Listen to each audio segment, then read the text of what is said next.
je m'appelle Hervé Gallion. Bonjour, je m'appelle Serge Bellulo. Alors Hervé, aujourd'hui juste une question. Est-ce que tu peux nous dire quelle est la meilleure manière dans le choix de l'Auto-Pro et dans la taille de l'Auto-Pro pour son installation? Avant de prévoir son dimensionnement, il faut comprendre dans les grandes lignes comment fonctionne l'appareil. L'appareil n'est pas une membrane qui fait une sélection précise de ce qu'elle doit filtrer. L'appareil est constitué principalement de charbon actif et on connaît les valeurs du charbon actif. Néanmoins, ce que l'on sait, c'est que le charbon actif a besoin d'une vitesse déterminée du passage de l'eau, fonction de ce qu'elle est polluée en produits chimiques ou en poison quelconque, mais il est important qu'elle passe à une certaine vitesse. Alors on a déterminé pour nos appareils une vitesse de passage.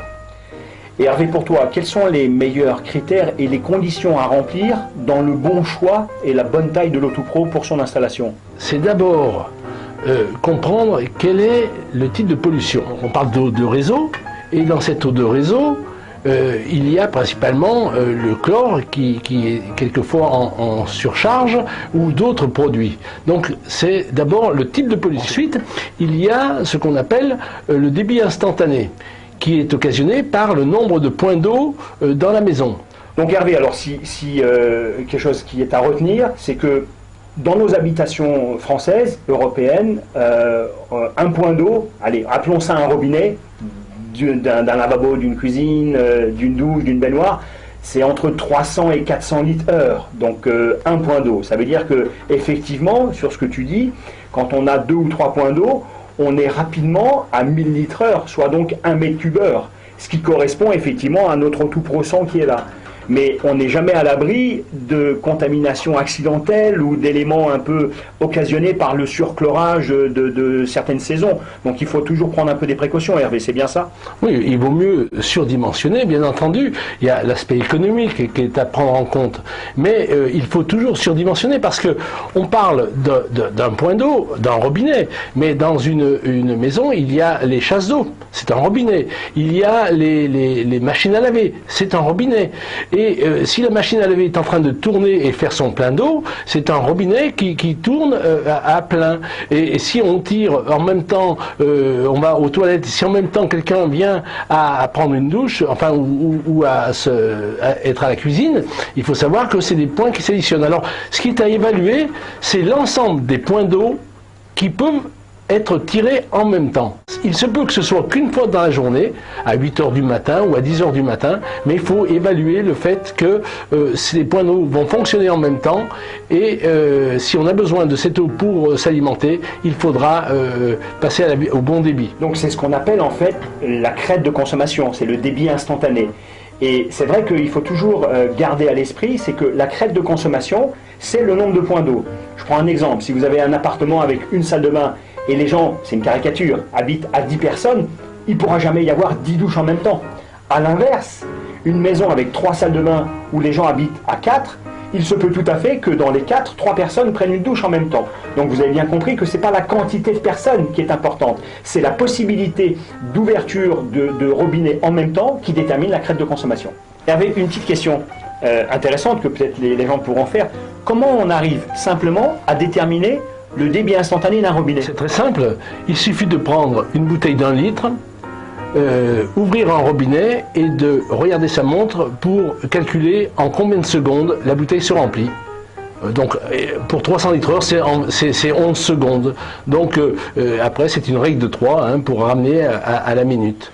Hervé, après, quels peuvent être les risques, effectivement, de mettre un Auto-Pro qui est légèrement trop petit ou légèrement sous-dimensionné? Qu'est-ce qu'on peut avoir comme effet induit par rapport à cette décision? Alors, ce qu'il faut savoir, c'est que l'appareil étant dimensionné pour un débit d'eau, si on augmente le débit d'eau, il va de soi que le travail se fera moins bien.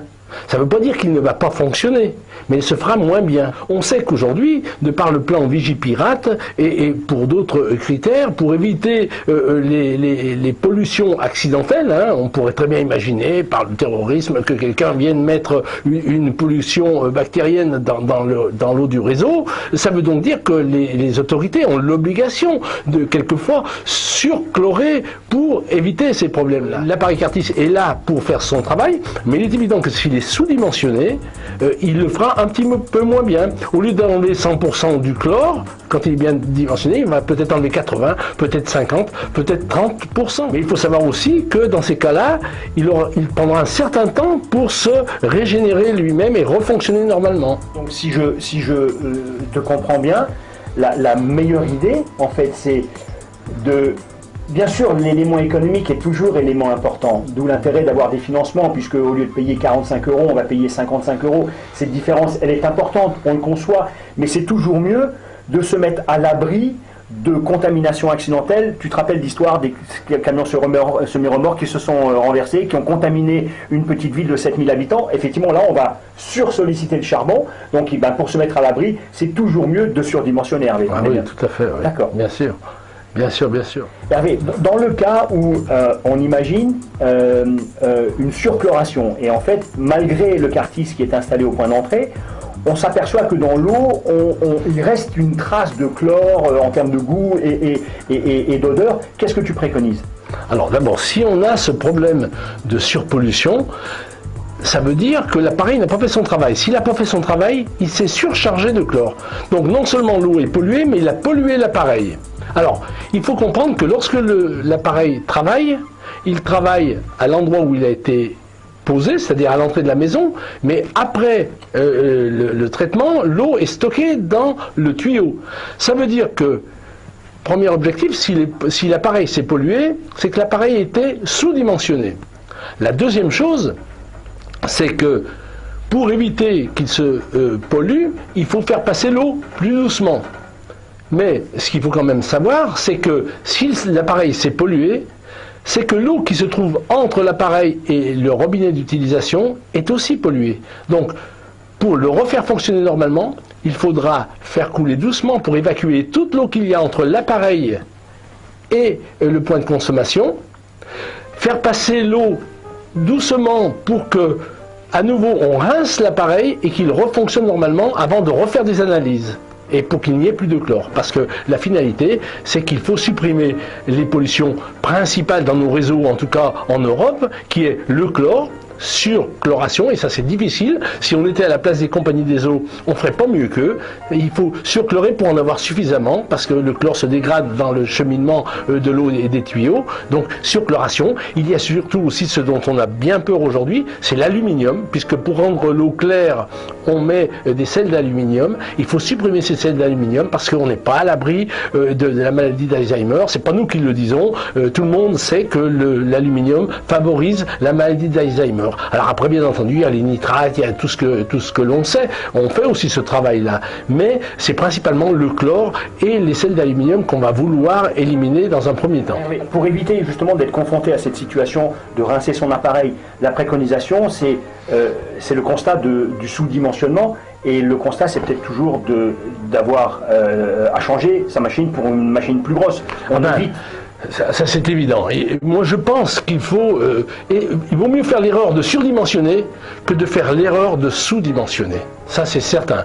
Quitte à prendre, après de voir l'aspect économique par un aménagement des financements, ça je rentre pas là-dedans. Mais il vaut mieux surdimensionner les appareils. Ok, ben écoute Hervé, merci beaucoup de ces explications. Hein. Hervé, le créateur de Cartis, c'est toujours un plaisir. Et puis on aura l'occasion de discuter d'autres sujets avec lui. À très bientôt. Merci Hervé. Ok, au revoir.